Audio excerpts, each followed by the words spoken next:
Welcome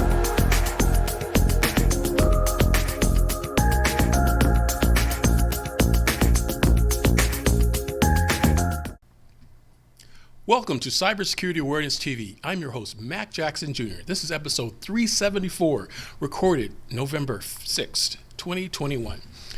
Again, my name is Mac Jackson Jr. I'm your cybersecurity consultant. If this is the first time you've seen my show, I'm here to discuss with you cybersecurity news, tips, and information that can protect you and your family from the fastest growing crimes of the 21st century. I would like to thank everyone from around the world who's been part of our show and has provided information for us on cybersecurity news and ways that we can protect ourselves from these cyber criminals that are trying to take our personal identifiable information, folks, one step at a time. If you'd like to find out more about my products and services, you can do that by going to my website at macjacksonjr.com. That's macjacksonjr.com. And remember, folks, to share, subscribe, and smash that like button on YouTube and on Facebook social media. In today's show, in cyber news, we're talking about what is the most dangerous type of ransomware attack. Well, folks, it's another one that has evolved now. It's not ransomware anymore. It's now called killware. We're going to talk about killware and what does that mean and what does that mean to you, folks. It's very, very nefarious. In our second segment, we're going to talk about what businesses are doing to protect themselves from these types of cyber crimes like ransomware and killware. And of course, in our third segment, we always give tips and techniques, what you can do to protect yourself and what the federal government's doing to protect you as well. So in our first segment, cybersecurity news. What is more dangerous than ransomware? Those of you who listen to our show will understand what ransomware is. Ransomware is when your computer system is hijacked by a cyber attacker and they're trying to exploit and extort information and monies from you in order to get your data back. That is ransomware. But folks, it has now grown to a more nefarious attack, and these nefarious attacks are called killware. So what is killware? Well, we've been talking about that, and if you've been following of my show for the last 10 years, you know that cyber attackers are always trying to find out ways to do malicious things to damage our infrastructure. Has to do with our infrastructure. So picture this, folks. Our water pipelines, our water systems, water treatment systems around the world have been attacked by nefarious cyber attackers throughout the world. And these attacks have been very nefarious. What they're trying to do is to poison our water systems.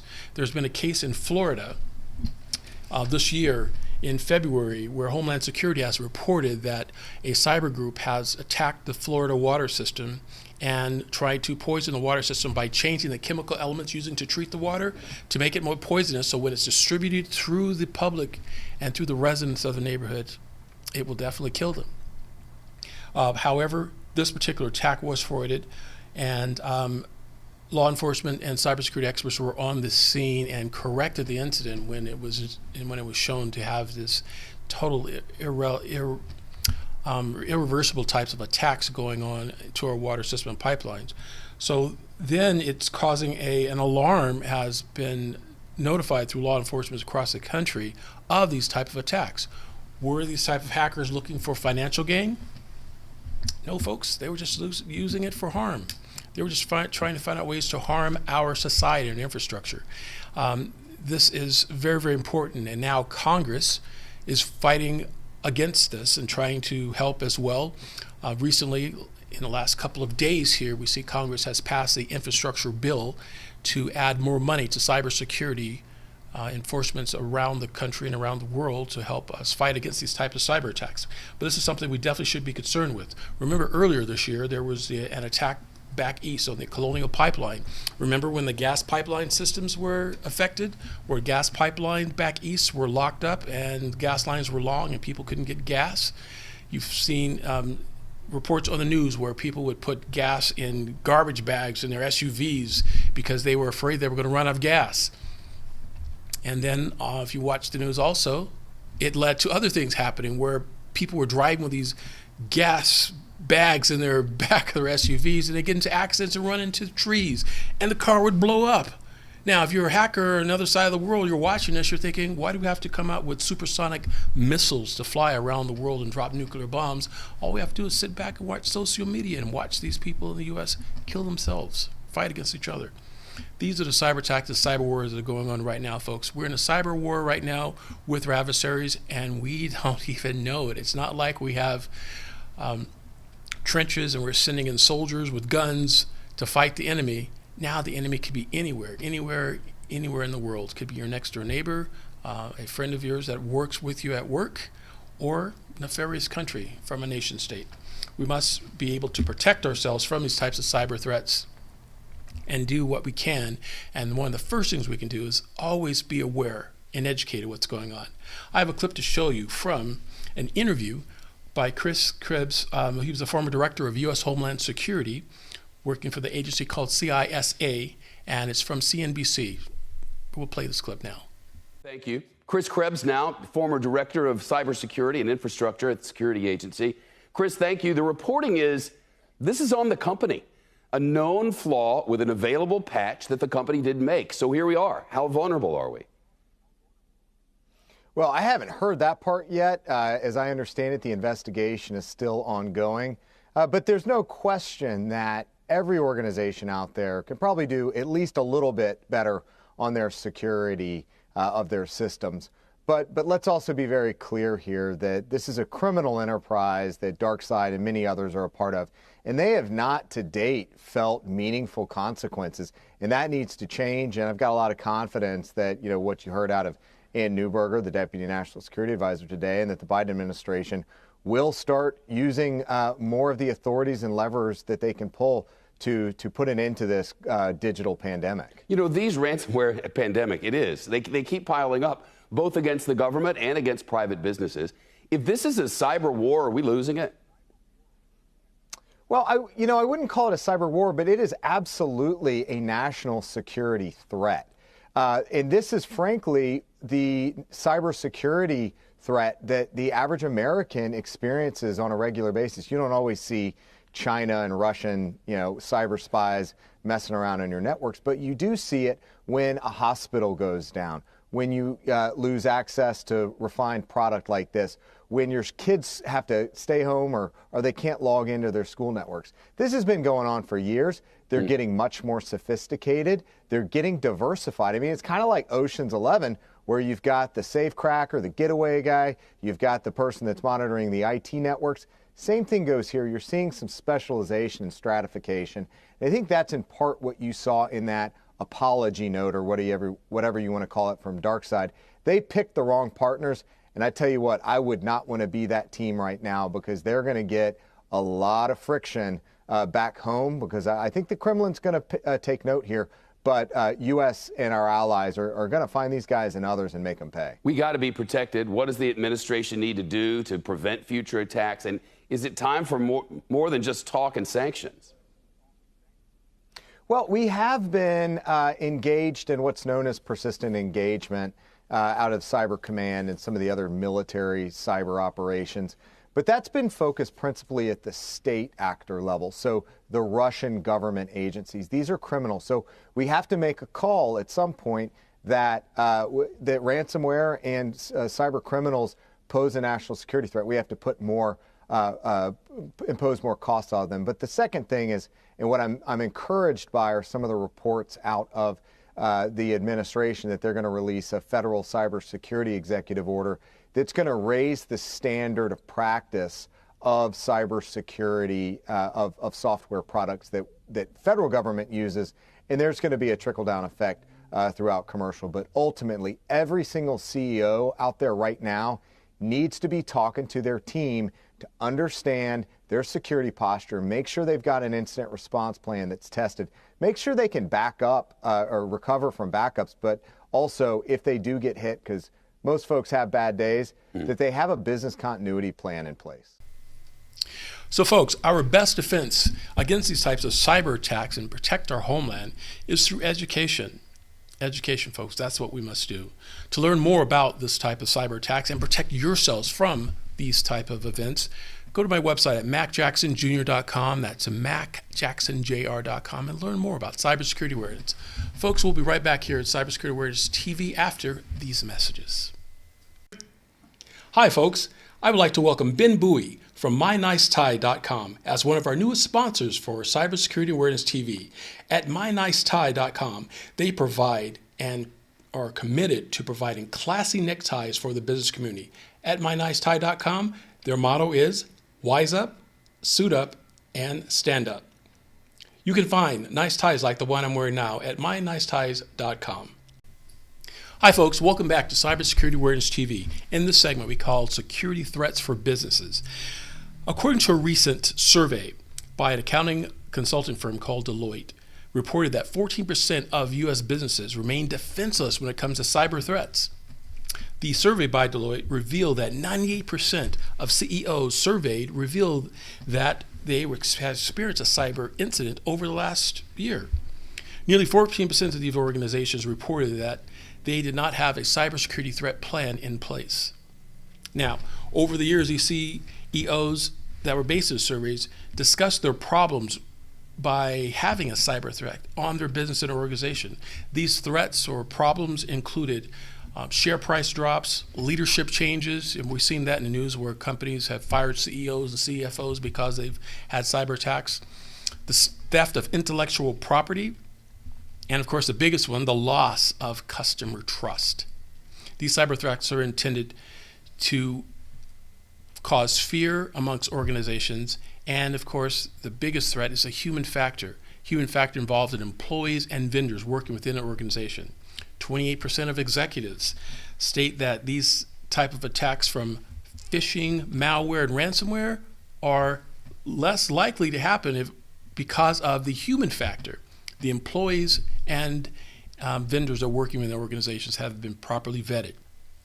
So as you can see, folks, the best way to do this is continuous awareness and fighting back against these type of attacks. Local, state, and federal agencies across the country are developing more plans, and now our Congress just passed the infrastructure bill. Again, I want to emphasize that we really thank Congress for doing that, passing this bill, and there will be funds available for cybersecurity across our country to fight against this type of attacks. I have a clip here to show you from an NBC affiliate, KSHB, in Kansas, with more information on this type of attacks. This week, Kansas Governor Laura Kelly created a cybersecurity task force focused on protecting the state's digital infrastructure from increasingly sophisticated cyber attacks. We've been hearing about a lot of headlines with those lately. And some of that work already happening at the federal level through an FBI field office that's located right here in the Kansas City area. On it this morning, 41 Action News reporter Dan Cohen talked to a former assistant director of the FBI about their work. Frank Figaluzzi has spent most of his career at the FBI and is an NBC News national security contributor. He recently launched his own podcast with his 7th episode coming to the Kansas City field office, shining a spotlight on a specific division. FBI Kansas City took the lead on a regional forensic computer laboratory. They partner with the local, state, county, and federal agencies all under one roof, processing professionally that digital material. In 2020 alone, the Heart of America Regional Computer Forensic Laboratory had requests from 57 law enforcement agencies and processed more than 368 terabytes of data. That's 368,000 gigabytes, enough data for thousands of smartphones. While a lot of their work is behind the scenes, they processed cell phone data to help bring multiple child pornography charges against a former Blue Springs swim coach in 2017. More recently, the Park Hill School District and the City of Independence were targets of ransomware attacks. What's the level of concern there about securing governments, education, healthcare on a massive scale, knowing that there are hackers out there trying to break through? This is the new battlefield. Cyber is the new kind of warfare, and we may be at war right now and not even understand the parameters. With so many devices at our disposal, whether it's your cell phone or critical infrastructure technology, the question facing the country is how to protect communities and personal privacy when it comes to solving criminal cases centered on digital evidence. This balance between civil liberties and security is going to become the forefront as we realize that social media, the big tech platforms are all a part of the threat and have to be part of the solution. So what I like to say is that securing America and securing our civil liberties are not mutually exclusive. Figaluzzi says both objectives can be achieved, but how that careful balance is achieved remains a challenge for agents on the ground and lawmakers at the local and national level. Reporting in Kansas City, Dan Cohen, 41 Action News. And the massive national investigation of the January 6th Capitol riot also includes digital forensic work. Prosecutors are combing through thousands of devices and their data. To date, more than 500 arrests have been made in that case. So folks, our best defense against these type of cyber attacks is through education, and especially at the level of your employees, and making sure that they understand that these cyber attacks are real and they have responsibility within your organization to protect the business and your data assets from these type of cyber threats. Folks, we'll be back here after these messages. You can help limit the damage from identity theft with some quick responses. Placing a fraud alert on your credit reports, filing a complaint with the FTC, and then filing a police report. Taking these steps will give you some important tools to deal with other problems that may come up, like charges you didn't authorize on your credit card, phone, or utility bills, like ATM withdrawals or debit card purchases you didn't approve, like getting a letter from the IRS saying someone has filed for a tax refund in your name. Keep records of your calls and copies of documents. If these problems do come up later, you'll have the necessary tools close at hand. For more tips and tools on dealing with identity theft, visit ftc.gov/ID theft. That's ftc.gov/ID theft.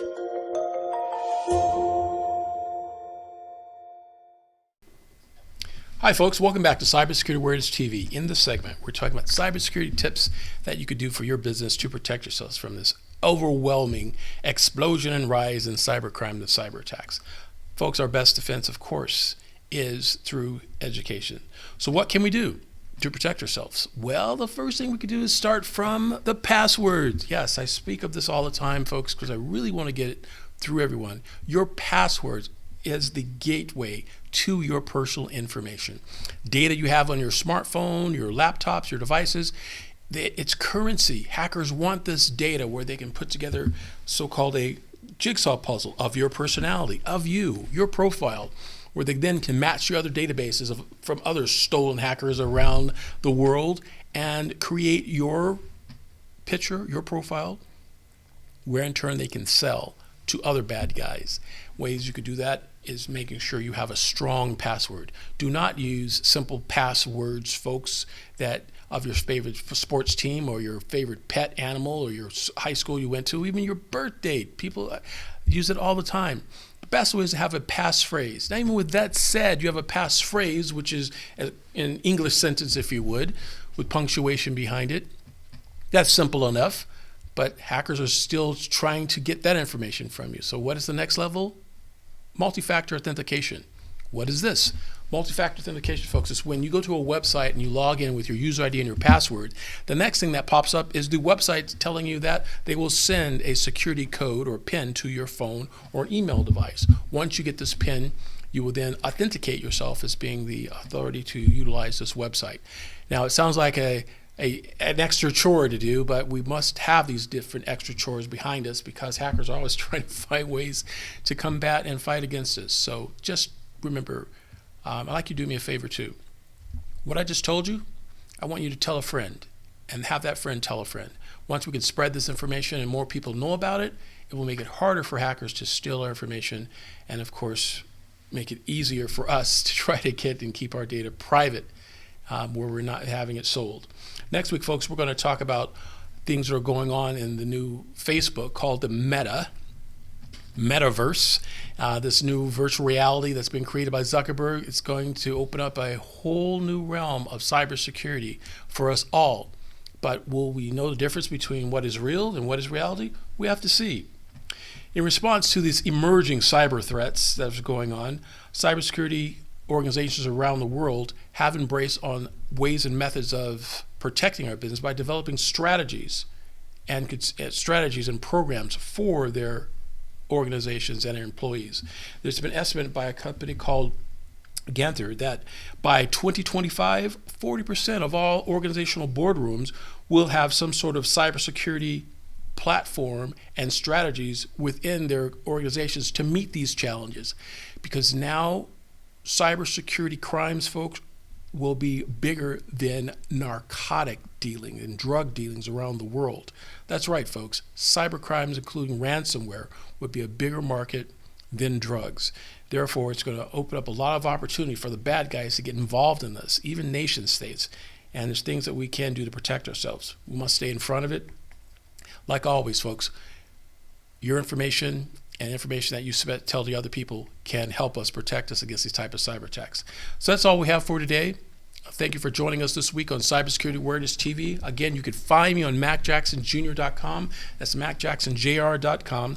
You can go to me, find me on social media. Remember to subscribe, like, and share this information with everyone you know. And the biggest thing, folks, we're on Roku. That's right, folks. We're on Roku TV. You could find us under WWDBTV, and you'd see my show, Cybersecurity Awareness TV, of all previous episodes.